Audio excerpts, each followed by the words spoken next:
بسم الله والحمد لله والصلاة والسلام على رسول الله وعلى آله وصحبه ومن اتبع هداه أما بعد cette nuit, la nuit du 5 du mois de Jumad al-Akhirah de l'année 1444 après la hijra de notre prophète Mohammed sallallahu alayhi wa sallam, nous entamons la 25e et dernière assise de notre série de cours sur l'explication du poème At-Ta'iyya de Al-Faqih Al-Shahir Abu Ishaq Ibrahim ibn Mas'ud At-Tujibi Al-Ilbiri rahimahullahu ta'ala, qui est mort en 459 après la hijra de notre prophète Mohammed sallallahu alayhi wa sallam. Nous étions arrivés donc au dernier vers de cette poésie. Donc l'assise d'aujourd'hui sera plus courte que l'assise de la semaine passée, où nous étions un petit peu étalés sur certains points très importants avant la fin de la poésie, avant de clôturer donc la poésie. Abu Ishaq a prodigué de nombreux conseils dans cette dernière et l'a terminé par un résumé de ces conseils qu'il prodigua à son ami Abu Bakr, comme on l'a dit précédemment, son ami qui était son compagnon lorsqu'ils étaient jeunes. Ils s'asseyaient ensemble aux assises des gens de science.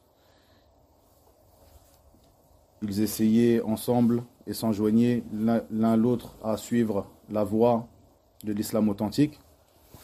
Puis ce dernier, Abu Bakr, donc, a dévié lorsqu'il grandit du droit chemin. Et Abu Ishaq a donc écrit cette poésie At-Ta'iyya pour le rappeler, une poésie de laquelle nous profitons, ainsi que toutes les générations qui nous ont précédés et Inch'Allah ta'ala les générations qui suivront. Ce poème, qui est un poème de 115 vers, est un poème facile à apprendre. Celui qui peut l'apprendre, qu'il le fasse. Et l'apprentissage des, ce qu'on appelle le moutoun, c'est-à-dire des épîtres résumés dans la science, est quelque chose d'important pour celui qui souhaite apprendre la science religieuse. C'est quelque chose d'important. Ce n'est pas quelque chose de nécessaire ou ce n'est pas une nécessité donc d'apprendre ces moutouns, mais c'est quelque chose d'important. C'est une chose qui te facilite l'apprentissage de la science et qui te raccourcit l'apprentissage de la science. C'est-à-dire que lorsque tu apprends ce qu'on appelle al-moutoun, al-ilmiya, tu apprends en peu de termes, peu de phrases, des règles religieuses que lorsque tu étudieras auprès des savants, des étudiants en sciences, l'explication de ces règles, tu sauras, après avoir eu donc ces bases que tu auras appris par cœur, tu sauras comment les expliquer, comment les appliquer. C'est donc un raccourci pour toi, mais ce n'est pas une nécessité, c'est-à-dire que quelqu'un qui souhaite apprendre la science n'est pas obligé de passer par l'apprentissage de ces moutouns, ni même d'apprendre ces moutouns forcément à la manière dont certains parmi les ulama orientent les élèves. C'est pour cela que vous voyez certains parmi les gens de science qui orientent vers l'apprentissage de certains moutouns à l'inverse d'autres. Et certains parmi les ulama, lorsqu'ils conseillent d'apprendre tel matn avant l'autre, tel épître résumé avant l'autre, et certains parmi les autres, parmi les gens de science, viennent avec un autre tartib, avec un autre ordre dans l'apprentissage de ces moutouns, ceci n'est pas quelque chose par laquelle tu te rapproches d'Allah tabaraka wa ta'ala, c'est-à-dire d'apprendre les moutouns d'un ordre plutôt qu'un autre.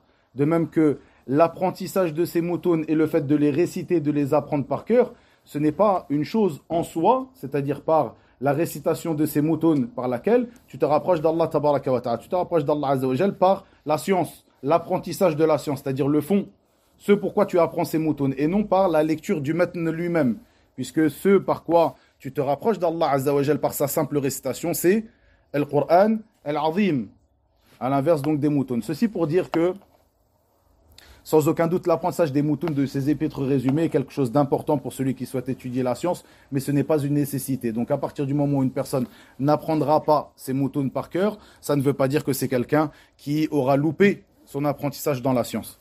Mais bien sûr, c'est quelque chose d'important, comme le disent les savants. Man hafidha al-mutun haz al-funun. Comme il le dit l'imam Ar-Rahbi, et non Ar-Rahabi. Ar-Rahbi, dans sa poésie qui est connue sur les sciences de l'héritage, il dit Fahfadh fakullu hafidhin imamu.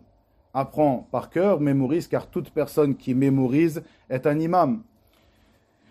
Donc c'est quelque chose qui est important, mais ça ne veut pas dire que c'est une nécessité. Faites bien attention à cela. Barakallahu fikum. C'est-à-dire que certaines personnes, parmi certains étudiants en sciences, pensent que, surtout au début de leur apprentissage, pensent que ces moutons, lorsqu'ils les apprennent par cœur, eh bien, ceci est une nécessité de les apprendre dans l'ordre qui a été donné par certains parmi les ulama, alors que nous voyons que certains autres parmi les ulama donnent un autre ordre, de même que d'autres moutons, dans les mêmes sciences.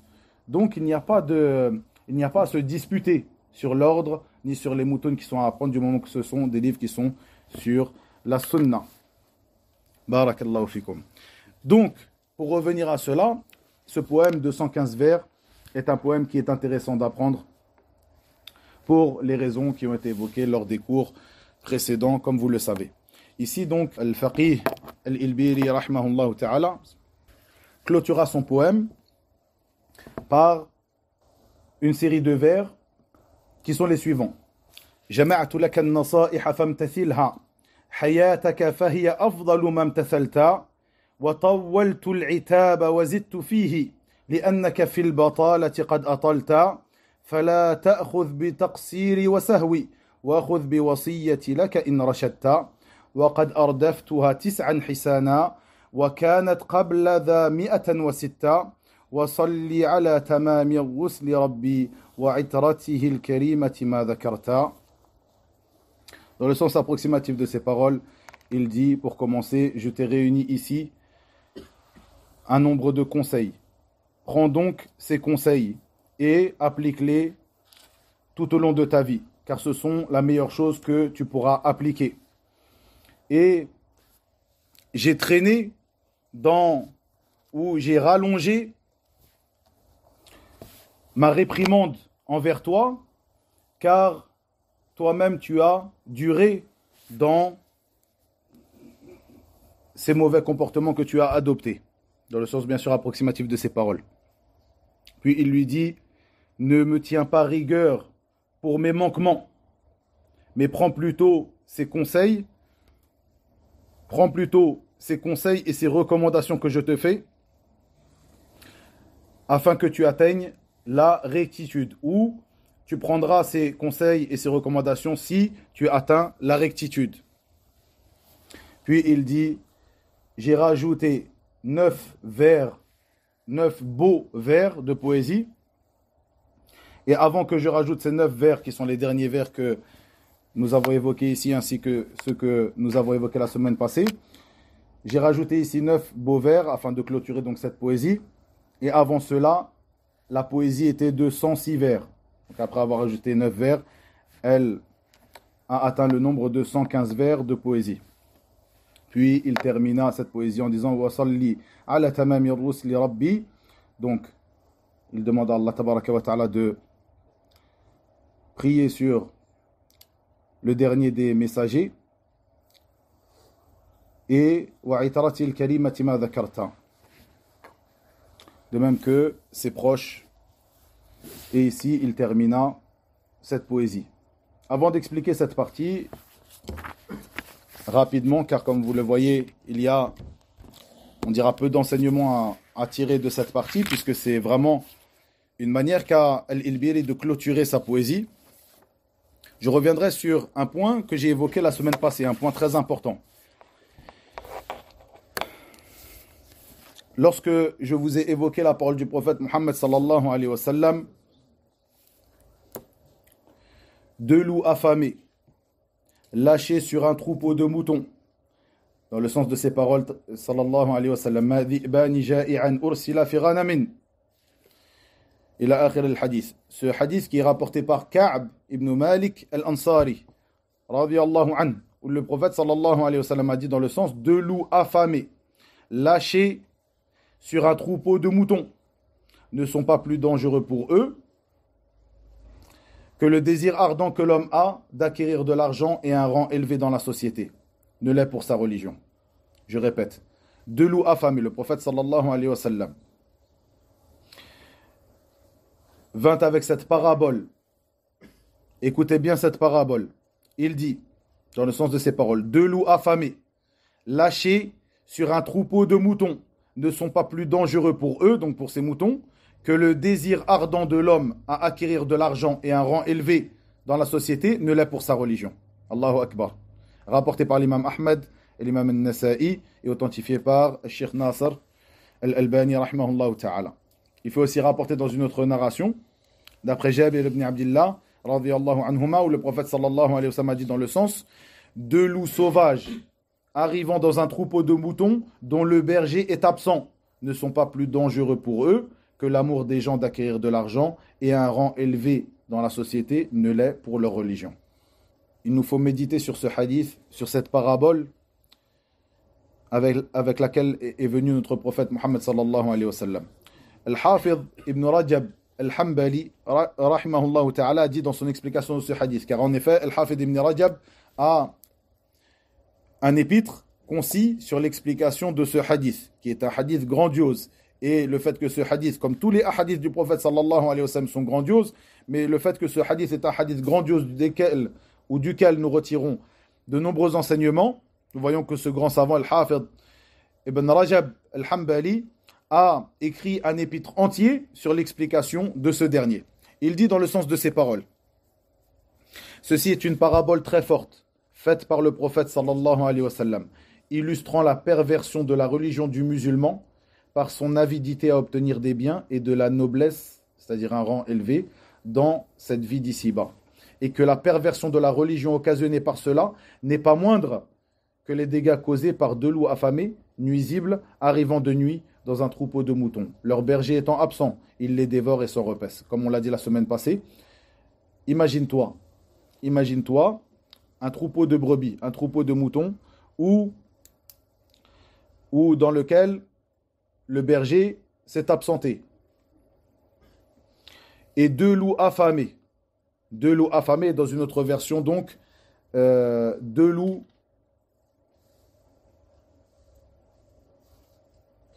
affamés, deux loups sauvages, deux loups affamés, deux loups sauvages, affamés, viennent donc arrivent dans ce troupeau alors que son berger est absent. Que font-ils? Comment se passe? Comment tu t'imagines que cela va se passer? Comme on l'a dit la semaine passée, un carnage.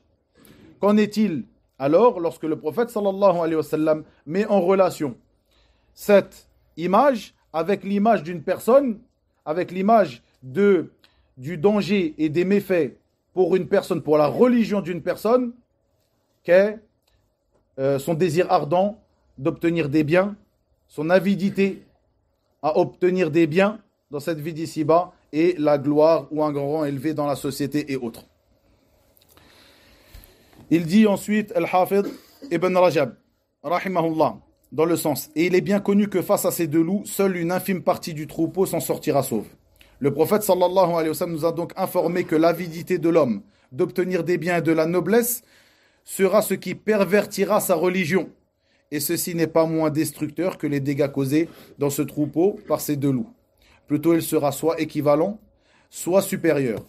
Cela indique qu'il n'est préservé du musulman ayant un désir ardent d'acquérir des biens et de la noblesse ou un rang élevé dans la société qu'une infime partie de sa religion, comme ne sera sauvé de l'attaque de ces deux loups qu'une infime partie du troupeau. Il faut que nous méditions sur ce hadith, ayyuhal ikhwa. Car bien souvent, si nous regardons autour de nous, ceci est la cause, ceci est la cause de la perversion de la religion de beaucoup de nos frères et de nos sœurs. Comme l'a dit notre prophète sallallahu alayhi wa sallam, wa was-sadiq al-masduq sallallahu alayhi wa sallam. Ici, Al-Hafidh ibn Rajab, dans son épître, a détaillé ce hadith. Je me contenterai de rapporter quelques bénéfices que nous tirons de son épître, de ce qu'il a détaillé ici.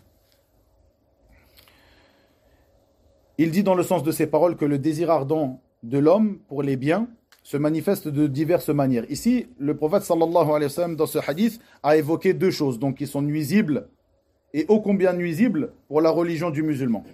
La première, son désir ardent, son avidité, son désir ardent d'acquérir des biens dans cette vie d'ici-bas. Al-Hafid ibn Rajab, lorsqu'il explique cela, il dit que ce désir ardent se manifeste de diverses manières.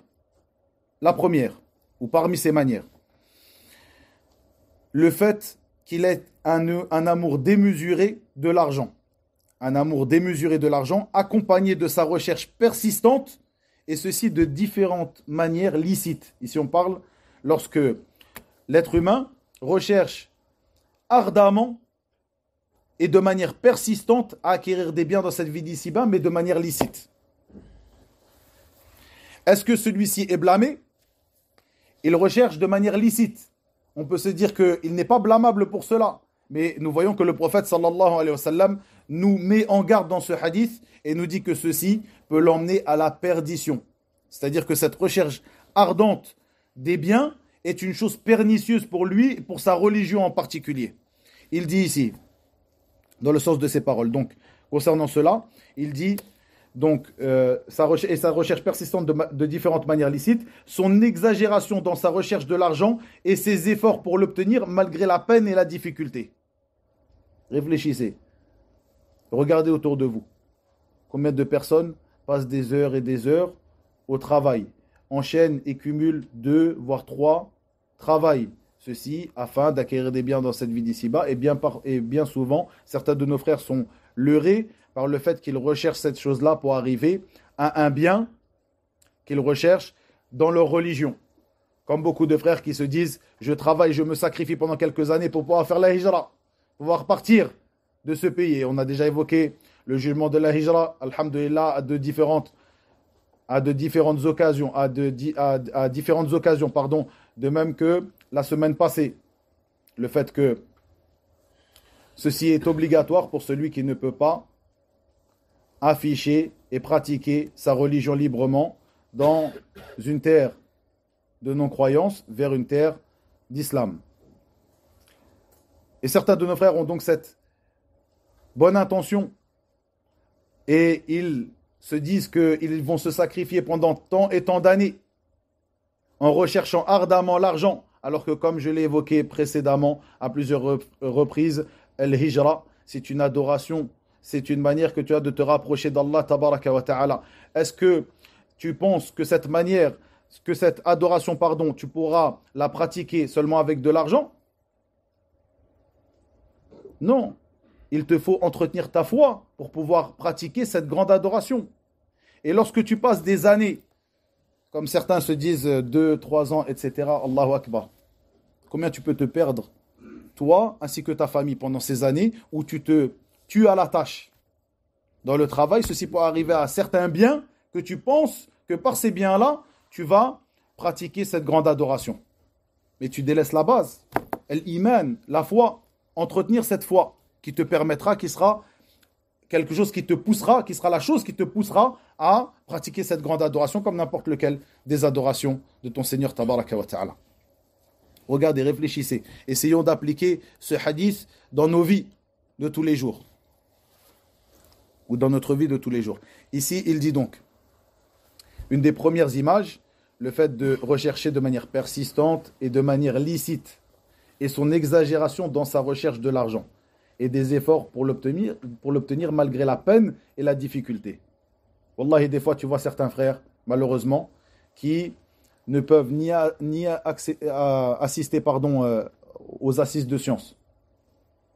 On s'entraide entre nous, et le temps que nous sommes ici, on s'entraide entre nous, on se réunit, on se rappelle les uns les autres dans ces assises de sciences. Ils ne peuvent pas y assister. Lorsque tu leur en parles, ils te disent « j'ai trop de travail ». Ni même assister à la prière du Jumu'ah, à la khutbah du Jumu'ah chez un frère sur la sunna, alors que ceci est une obligation pour lui, de ne pas tendre l'oreille aux gens de l'innovation, aux gens des passions. Il te dit non, j'ai pas le temps parce que j'ai mon deuxième travail qui commence juste après, etc. 2 travails, 3 travails, tu veux arriver où comme ça? Et ta religion, tu la perds. Et tu es toi, la personne c'est-à-dire l'homme, est celui qui s'occupe de sa maison, de son foyer, comme vous le savez. Qu'en est-il lorsque le chef du foyer devient quelqu'un qui peu à peu se perd dans sa religion? Qu'en est-il alors de son foyer? Wallahu al-musta'an. Ici, il dit dans le sens de ses paroles, il se peut même qu'il en arrive à outrepasser cela jusqu'à le rechercher, donc cet argent, de différentes manières illicites. Wal-'iyadhu billah. En refusant les droits aux ayants droit, en refusant de donner les droits aux ayants droit, et ceci est bien de l'avarice blâmable. Ici, on parle de l'avarice. Ce péché, ce grand péché qu'est l'avarice. Ash-shuh. Ceci est l'avarice blâmable. Et Allah Azza wa Jal dit, dans le sens de ces paroles, il dit, quiconque se prémunit contre sa propre avarice, ceux-là sont ceux qui réussiront. Et ceux-là sont ceux qui réussissent. Quiconque se prémunit contre sa propre avarice, ceux-là sont ceux qui réussissent. Et dans le recueil de l'imam Muslim, selon Jabir ibn Abdillah, le prophète sallallahu alayhi wa sallam a dit, dans le sens, prenez garde à l'avarice. Ittaqu shuh. Prenez garde à l'avarice. Certes, l'avarice a anéanti ceux qui étaient avant vous. Elle les amena à faire couler le sang et à s'autoriser les interdits. Réfléchissez encore une fois. Combien de problèmes et de dissensions qui arrivent entre les frères à cause de ce genre de transactions, c'est-à-dire lorsqu'ils ont un commerce avec un frère, lorsqu'ils font une mu'amala avec un frère, une transaction avec un frère, etc. Et nous voyons ici l'importance d'étudier les règles du commerce. L'importance d'étudier les règles du commerce avant de s'engager dans un commerce. Et sans aucun doute, l'ensemble d'entre nous pratiquons le commerce de manière journalière lorsque tu achètes et que tu vends. Ou au moins lorsque tu achètes, lorsque tu vas faire tes courses, lorsque tu achètes un bien, etc. Nous voyons ici aussi le bienfait que nous tirons de cette dawra, de ce séminaire de notre cher Darash al-Ajmi, hafidahullah ta'ala, lorsqu'il est venu dans le nord il y a 2 semaines de cela. Jazahullahu khayra. Donc, ici, il se peut même qu'il en arrive à outrepasser cela jusqu'à rechercher l'argent de différentes manières illicites en refusant leurs ayants droit. Et ceci est bien l'avarice blâmable. Donc, comme l'a dit le prophète sallallahu alayhi wa sallam dans le hadith rapporté par l'imam Muslim, dans le sens prenez garde à l'avarice. Certes, l'avarice a anéanti ceux qui étaient avant vous, elle les amena à faire couler le sang et à s'autoriser les interdits. Et l'avarice, ash-shuh, consiste en effet à s'approprier. Qu'est-ce que l'avarice? Ash-shuh. Ici, on parle du shuh, à l'inverse de l'bukhl, deux mots qui peuvent être traduits de manière presque identique. Mais on choisira, pour traduire le mot ash-shuh, l'avarice, et al-bukhl, la radinerie ou l'égoïsme. Ce sont des mots qui sont proches pour traduire ces termes.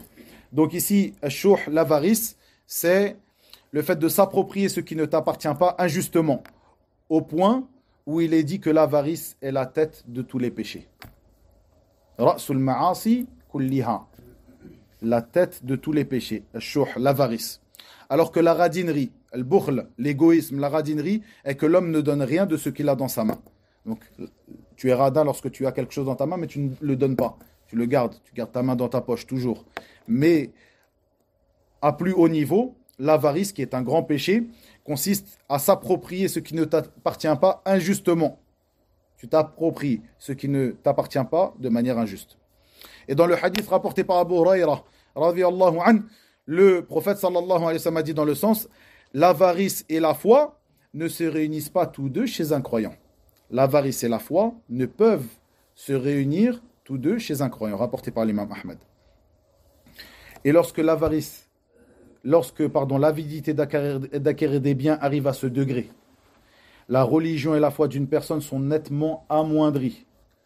En effet, ceci est encore la parole de Al-Hafid ibn Rajab dans le sens. En effet, s'abstenir des obligations et acquérir des biens interdits amoindrissent certainement la foi et la religion jusqu'à ce qu'il n'en reste que très peu. Comme l'a dit le prophète sallallahu alayhi wa sallam dans ce hadith. De l'eau affamée lâchée dans un troupeau. Puis, la deuxième chose, le deuxième point qui a été évoqué ici par notre prophète sallallahu alayhi wa sallam dans ce hadith, l'avidité d'une personne à acquérir un rang élevé dans la société. C'est-à-dire arriver à un rang élevé, une place honorifique, une place de noblesse, la gloire et autre que cela. Ceci est plus pernicieux encore. Il dit donc Al-Hafid ibn Rajab, ceci est encore plus pernicieux. Ceci est plus dangereux pour la religion du musulman encore que son avidité à acquérir des biens de ce bas monde. Pourquoi? Ceci est plus pernicieux encore. Bien sûr, la gloire, le haut rang dans la société se traduit de différentes manières. C'est-à-dire que certaines personnes désirent arriver à ce haut rang dans la société en acquérant des biens, des terres, des biens matériaux. Et à ce moment-là, ils pensent qu'il sera arrivé à un haut rang dans la société. Il fera partie des hommes riches. D'autres personnes cherchent à accéder à un haut rang dans la société avec une renommée ou en recherchant une renommée, comme par exemple en faisant partie des personnages publics, comme on le dit. Ceci par différentes manières, comme par exemple en cherchant à acquérir des titres de noblesse ou par exemple par des moyens comme la politique et autres. Et certaines personnes, et comme on va le voir, ceci est le plus dangereux, cherchent à arriver à un rang honorifique dans leur religion, par leur religion, par et dans leur religion. C'est-à-dire que cette personne cherche à tout prix à atteindre un rang élevé par rapport aux autres croyants, être élevé, être appelé l'imam, être appelé le cheikh, être appelé le prédicateur, être appelé l'étudiant en sciences, celui vers qui on revient. Et ceci est encore plus dangereux que ces choses précédentes que j'ai évoquées. Pourquoi? Nous allons le voir ici dans des parties des paroles de Al-Hafid ibn Rajab. Écoutez, il dit dans le sens approximatif, ceci est encore plus pernicieux que son désir ardent d'acquérir des biens et de l'argent. En effet, la recherche de la gloire dans ce bas monde, donc selon toutes ces images, toutes ces manières d'acquérir la gloire que j'ai évoquées, dans ce bas monde, de la grandeur, donc la recherche de la gloire dans ce bas monde, de la grandeur, de l'élévation sur terre, de la domination des autres, tout ceci est plus nuisible pour le serviteur que sa recherche des biens. Sa nuisance est plus grande et s'en détourner est plus difficile. S'en détourner est plus difficile. Car l'argent est même dépensé afin d'arriver à la gloire et au pouvoir. Nous pouvons voir que les gens vont même jusqu'à dépenser de leur argent afin d'acquérir ces titres de noblesse, afin de devenir des gens qui sont devant les autres, parlent devant les autres, sont des orateurs et sont écoutés par les gens. Ils dépensent de leur argent. C'est-à-dire que cette chose qui est ô combien dangereuse, évoquée par le prophète sallallahu alayhi wa sallam, c'est-à-dire l'avarice, la recherche ardente de l'homme d'acquérir des biens, eh bien, cette chose-là n'est rien par rapport à sa recherche ardente d'acquérir de la gloire et du pouvoir. Pourquoi? Parce que même cet argent qu'il aura recherché ardemment à acquérir, il est prêt à le dépenser. Et parfois, certains sont prêts à dépenser tout leur argent pour arriver à cette place honorifique et être la personne qui, lorsqu'il arrive dans une assise, c'est lui qui parle et pas les autres. C'est lui qui décide et non les autres. C'est lui qui est demandé, c'est lui qui a le dernier mot et non les autres. Allah Azza wa Jal dit dans le sens de ces paroles, cette demeure dernière, nous la réservons à ceux qui ne recherchent ni à s'élever sur terre, ni à y semer la corruption. Cependant, l'heureuse fin appartient aux pieux. Cette demeure dernière, nous la réservons à ceux qui ne recherchent ni à s'élever sur terre, ni à y semer la corruption. Cependant, l'heureuse fin appartient aux pieux.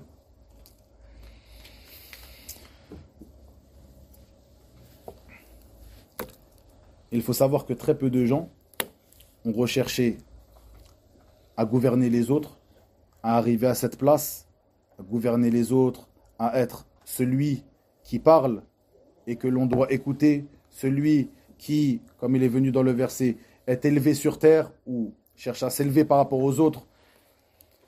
Très peu d'entre eux sont arrivés à là et ont recherché ardemment d'y arriver et se sont vus accorder le succès. Plutôt, la personne qui recherche ardemment cela est bien souvent livrée à elle-même. Comme il est venu dans le hadith où le prophète sallallahu alayhi wa sallam dit, le hadith qui se trouve dans les deux recueils authentiques, il dit « Ô Abdurrahman », il dit à Abdurrahman ibn Samura, radiyallahu anhu, « Ô Abdurrahman, ne demande pas à gouverner. Ya Abdurrahman, la tas'al al-imara. Ô Abdurrahman, ne demande pas à gouverner. » J'ai dit dimanche que j'allais expliquer rapidement ce hadith. Ô Abdurrahman, ne demande pas à gouverner. Car si on te le donne, c'est-à-dire le gouvernement, après que tu l'aies demandé, tu seras livré à lui-même. Tu seras livré à toi-même, pardon. tu seras livré à toi-même. En revanche, si on te le donne sans que tu le demandes, tu seras aidé dans cette tâche.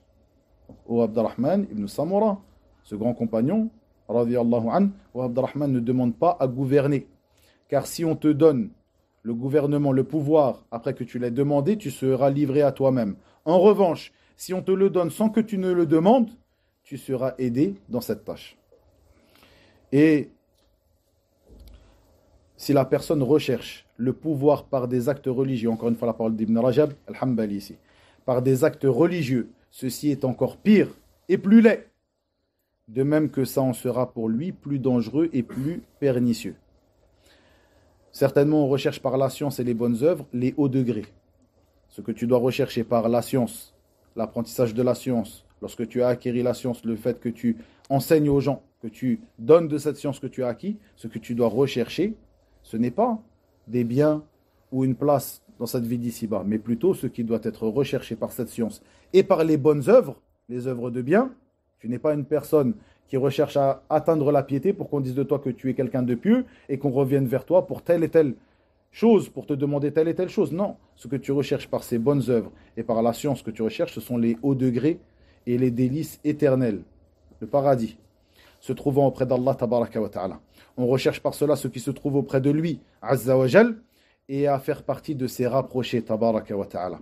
Or, lorsque les outils qui sont utilisés pour la vie dernière, c'est-à-dire la science, les bonnes œuvres et autres, lorsque les outils qui sont utilisés pour la vie dernière, pour rechercher la vie dernière, sont utilisés pour acquérir la gloire et le commandement, ceci est bien plus vil et plus laid que si l'on utilise ces outils, que si l'on utilise des outils mondains pour y parvenir, tels que l'argent et le pouvoir. C'est-à-dire qu'une personne qui cherchera à devenir celui qui est à la tête des gens, nous avons vu que ceci est quelque chose, l'avidité dans cela est quelque chose de blâmable et quelque chose de très dangereux pour la religion du musulman. Mais si une personne recherche cela par des biens mondains comme la dépense de l'argent et autres, eh bien ceci est bien moins laid que celui qui recherche cela par ses bonnes œuvres. Il œuvre des bonnes œuvres pour en arriver là. Il recherche la science pour en arriver là. Il recherche la science pour en arriver là. Lorsqu'on pose la question à l'imam Ahmed concernant l'intention que tu dois avoir lorsque tu recherches la science, il dit que tu as l'intention d'enlever l'ignorance de toi-même, puis des autres. Tu recherches à effacer l'ignorance qu'il y a en toi-même en premier lieu, puis des autres. Et bien sûr, celui qui est plus proche de toi, puis celui qui est le plus éloigné.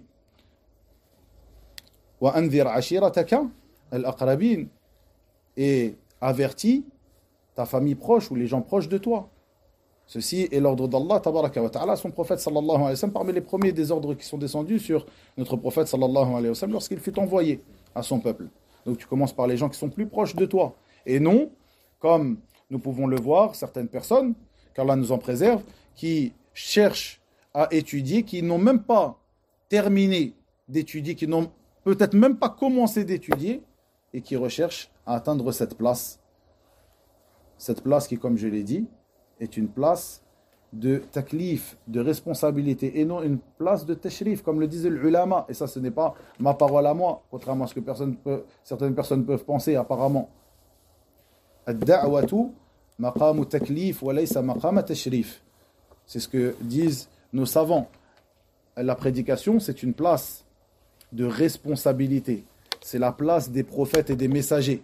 C'est pour cela que les savants sont les héritiers des prophètes. Alayhim salatu wassalam.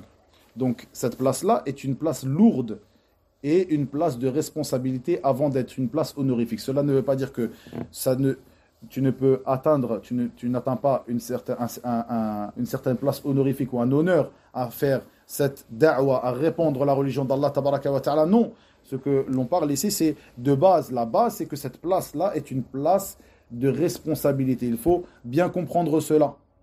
Si ce n'est pas à toi de t'avancer dans la prédication, alhamdulillah, tu es exempté de cela. Alhamdulillah, tu es fi afiyah min Amerika.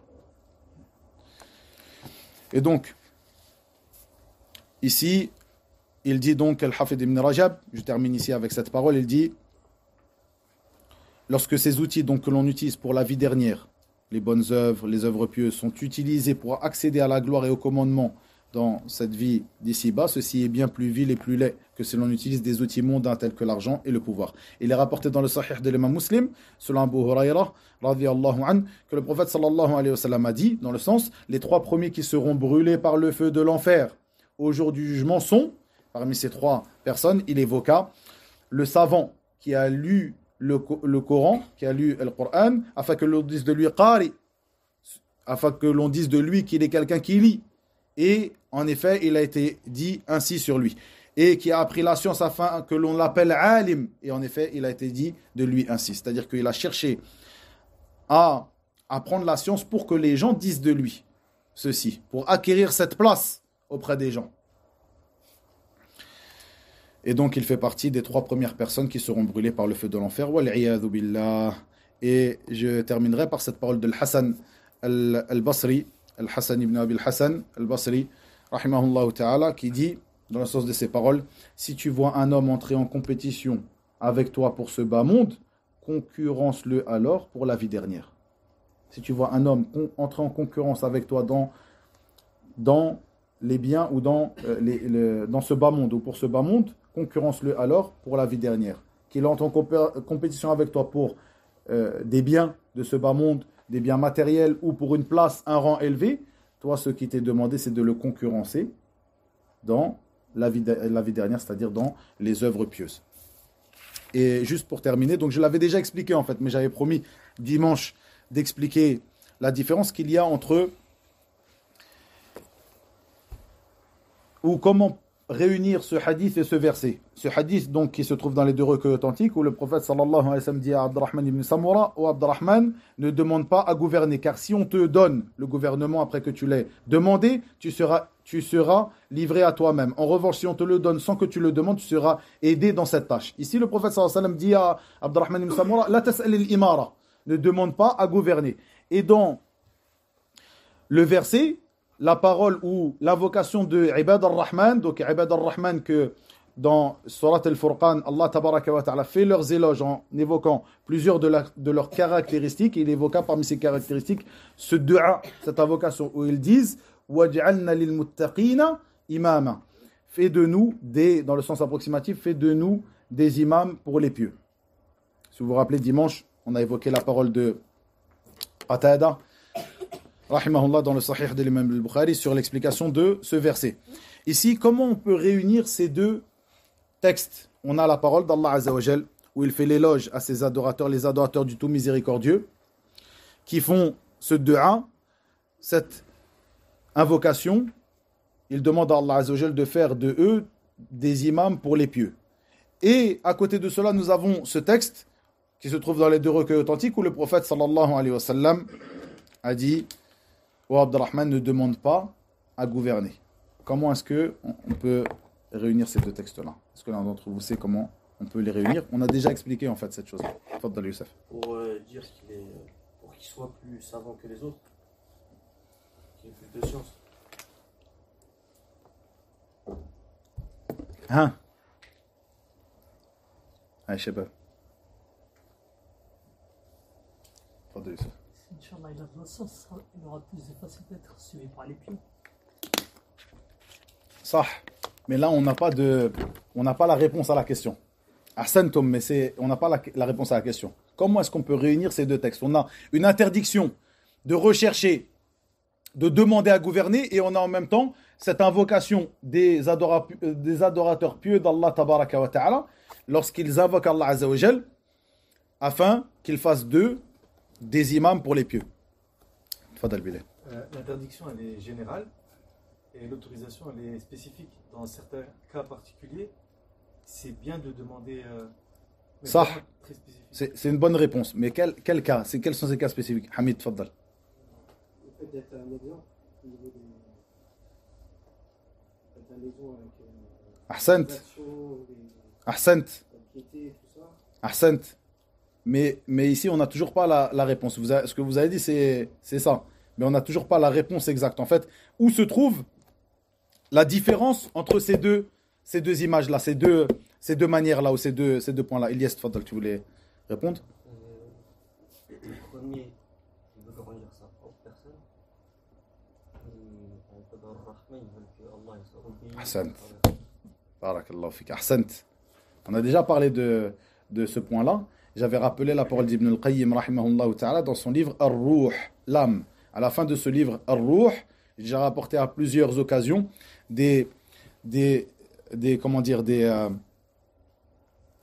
à la fin de son livre Ar-Ruh, il évoqua les différences qu'il y a entre plusieurs termes. À chaque fois, il rapporte deux termes qui sont proches et il évoque la différence entre ces deux termes. Et à la fin de son livre, donc Ar-Ruh, ici, il a rapporté donc la différence qu'il y a entre ces deux points-là, ces deux choses-là. Et en résumé, comme l'a dit votre frère Ilyes, la différence entre ces deux choses-là, ici, entre l'interdiction et l'autorisation, plutôt même le fait qu'Allah Azza wa Jal fit l'éloge de ses adorateurs, les adorateurs du tout miséricordieux, et parmi ces éloges, parmi les caractéristiques élogieuses qu'il a évoquées, le fait qu'ils font ce dua, qu'ils demandent à être des imams pour les pieux, la différence se trouve dans l'intention. La différence se trouve dans l'intention. Ceux qui cherchent, comme il est venu dans le verset précédemment cité, qui recherchent à gouverner, à être des gens qui sont à une place élevée et honorifique, afin de s'élever sur terre et d'y semer la corruption, ou pour élever leur propre personne, ou simplement, même s'ils ne cherchent pas à y semer la corruption, mais pour élever leur propre personne, eh bien cela rentre dans l'interdiction qui est venue dans le hadith de Abdurrahman ibn Samura. Ceux qui cherchent à arriver à cette place, ou qui demandent cette place, afin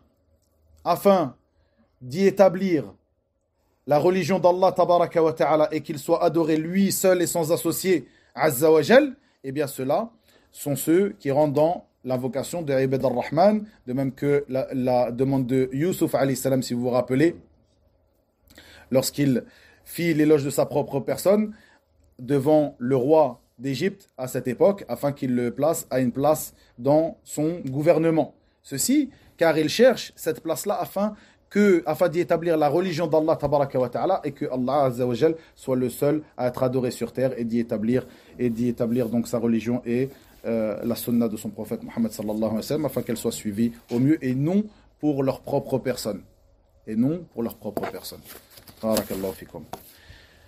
Je termine donc ici notre série de cours sur l'explication de ce poème At-Ta'iyya, qui est un poème magnifique, comme on a pu le voir au long de ces 25 assises que nous avons faites.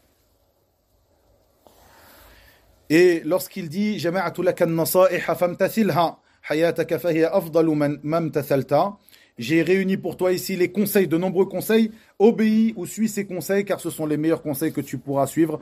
Comme vous vous rappelez ces conseils que nous avons entendus lors de ces assises, des conseils sur le détachement de la vie d'ici-bas, le fait qu'il l'appelle à rechercher par ses œuvres la demeure dernière, le paradis qui se trouve auprès d'Allah tabaraka wa ta'ala, ou le bien qui se trouve auprès de son Seigneur tabaraka wa ta'ala, rechercher les bons comportements, les comportements méritoires, rechercher la science bénéfique, rechercher à faire partie des adorateurs d'Allah tabaraka wa ta'ala seul et sans associé. La première chose qui incombe à tout serviteur, de connaître Allah azza wa jal par son tawhid. Tous ces conseils que nous avons entendus, dans cette poésie et dans notre étude de cette poésie. Il dit ensuite il s'excuse ici, d'avoir allongé ou rallongé sa réprimande. Il s'excuse et il rapporte ici la raison d'avoir allongé cette réprimande au point de l'avoir réprimandé sur 115 vers de poésie. Il dit donc dans le sens qu'il a rallongé cette réprimande, ceci parce que lui-même avait rallongé ses mauvais comportements et son mauvais suivi de la religion d'Allah tabaraka wa ta'ala. Mais il faut savoir, et ici donc ceci est un bon comportement qu'adopte Al-Ilbiri, ceci car le fait de rallonger la réprimande est quelque chose qui bien souvent n'est pas demandé. Et quelque chose qui bien souvent ne porte pas ses fruits. C'est pour cela que nous voyons que certains parmi as-salaf, radouanallahi alayhim, disaient le plus mauvais des comportements est le fait de beaucoup réprimander quelqu'un. Aswa'ul adab, kasratul itab. Le plus mauvais des comportements est le fait de beaucoup réprimander quelqu'un. Et il disait, et parmi le laxisme, les choses qui font partie du laxisme, le fait de délaisser la réprimande. Donc il faut chercher, comme toujours, le juste milieu. Le juste milieu. Et comme cela, nous voyons que le prophète, sallallahu alayhi wa sallam, avait l'habitude d'exhorter ses compagnons de temps à autre. Il exhortait ses compagnons de temps à autre. De temps à autre, il les exhortait et de temps à autre, il les laissait vaquer à leurs occupations mondaines. Ceci est très important. Donc nous voyons qu'il est important de ne pas être tout le temps derrière tes frères, à chaque fois qu'ils font la moindre petite erreur, d'être derrière eux et de leur dire tu as fait une erreur.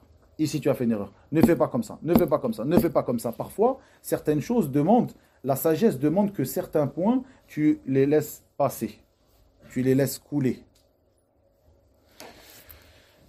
Ceci fait partie du bon comportement et comme le dit Abu Hatim al-Busti, Ibn Hibban, dans ce livre Rawdatu al-Uqala, le jardin des doués de raison, dans le sens de ses paroles, il dit ce qui est impératif pour le doué de raison, la personne intelligente, c'est de ne pas délaisser la réprimande de son frère lorsqu'il fait une erreur. Car celui qui ne réprimande pas son frère lorsqu'il fait ses erreurs, celui-là n'a pas préservé cette amitié qu'il y a entre eux. La personne qui te laisse toujours dans l'erreur et qui ne dit rien à tes erreurs et qui ne te conseille pas sur ses erreurs, c'est une personne qui en réalité ne te veut pas du bien. Qui ne te veut pas du bien. Comme cela, le prophète sallallahu alayhi wa sallam a dit « Al-mu'minu mir'atu akhi » Le croyant est le miroir de son frère. Et en même temps, qu'est-ce qu'il dit sallallahu alayhi wa sallam? Il dit Yubsiru ahadukum al-qadrata fi ayni akhihi wa yansa al-jid'ata fi ayni nafsihi. Il dit l'un d'entre vous voit la brindille ou la poussière qu'il y a dans l'œil de son frère, mais il oublie le tronc qui se trouve dans son propre œil. C'est-à-dire que certaines personnes regardent avec insistance ce que son frère fait. Et dès qu'il fait la moindre petite erreur, il la relève. Et il ne s'empêche pas de lui dire et de le réprimander. Et parfois, des réprimandes qui sont clairement démesurées par rapport à l'erreur qu'a fait son frère. Mais en même temps, il oublie ce tronc, c'est-à-dire la différence qu'il y a entre une brindille et un tronc. Il oublie ses grands défauts qu'il a lui-même. Il oublie de se donner le conseil à lui-même. Ceci est très important, ayyuhal ikhwa, afin de faire perdurer l'amitié et la fraternité qu'il y a entre nous. Pour ne pas trop durer, ici donc, il s'excuse et ceci fait partie du comportement des pieux et des savants. Le fait qu'il s'excuse et donc il s'excuse à son ami Abu Bakr après lui avoir fait toutes ces réprimandes et il s'excuse et il lui dit Fala ta'khudh bi taqsiri wa sahwi. Ne me tiens pas rigueur pour mes manquements. Wa khudh bi wasiyyati laka in rashadta. Ne tiens pas compte de mes manquements si tu vois tous ces manquements, car comme vous l'avez entendu dans des vers passés, il évoqua ces manquements. Il évoqua nombre de ces manquements. Et ceci fait partie du comportement des pieux et des savants, le fait qu'ils ne voient jamais leur personne comme étant meilleure que les autres. Mais plutôt, justement, ce comportement que le comportement des pieux et des savants, le fait qu'ils n'oublient pas ce tronc qui se trouve dans leur propre œil. Mais ceci ne les empêche pas. Faites bien attention. Certains de nos frères ont cette ambiguïté, le fait que je ne peux pas me permettre de conseiller telle personne car cette personne a plus de science que moi, cette personne est plus âgée que moi, cette personne est meilleure que moi. Non.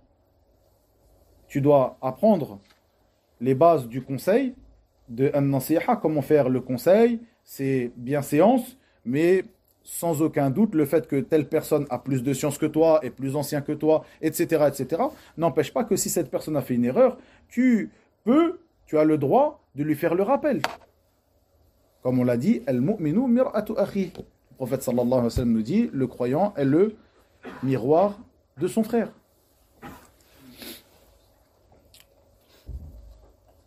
Donc comme je l'ai dit, le fait de se blâmer soi-même fait partie des comportements des pieux, des adorateurs d'Allah tabaraka wa ta'ala et des savants. Il se blâme lui-même, mais il lui dit, mais que ce blâme que je me fais à moi-même et le fait que je reconnaisse mes manquements ne doit pas t'empêcher de prendre ces conseils qui sont une vérité.